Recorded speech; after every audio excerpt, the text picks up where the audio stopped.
За энэ манай группийн хэрэг дуртай хэлэн хүүхдүүдийн та энэ браузерынхаа дээгүүр юу суулгацсан бэ гэж асууад байна.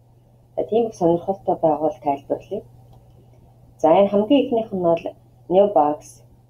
Энэ одоохондоо ер нь ашиггүй болчиход байна. Анх би энэ 14 онд энэ сайтыг эхэлж ийсэн. Тийм болохоор энэ хаях гэхээр хайрын санагдаад орлого олохгүй ингээл байж л үгүй. Гэтэ яг нэг анхны маа сайт болохоор ингээд байж. За дараагийнх нь энэ Украины Kuna гэдэг бирж. За энэ дээр энэ 1 биткойн 93,702 гривнтэй тэнцэж байгаа. За энэ бирж байна. За дараагийнх нь энэ Оросын энэ сайтнууд байдаг. Одоо жишээлбэл браузер дээр ингээд суулгачаад ингээд өрөвөл ингээд браузераар өөр нь олоод байдаг ийм хэдэн сайт байна. За энэ бол хоёр дахь дараагийнх нь нэг сайт байна.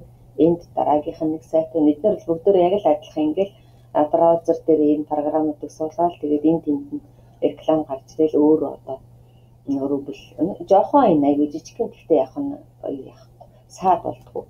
За энэ бол хүмүүсийн мэддэг Bitter.io гэдэг сайт байна. За энэ зарнуудыг дарж энэ сайтаас цуглуулдаг. За энэ болохоор зэрэг энэ жижигхэн хакернууд компьютерын програм суулгачдаг.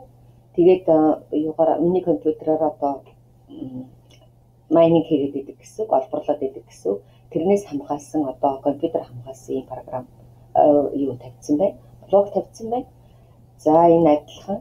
За энэ ингээд миний хувийн юм байна. Ийм л энэ дээр нэгтэй гэж яах тэр сонирхол татаад байх юм бол байхгүй л дээ. Ер нь нэг ийм юм байт юм аа.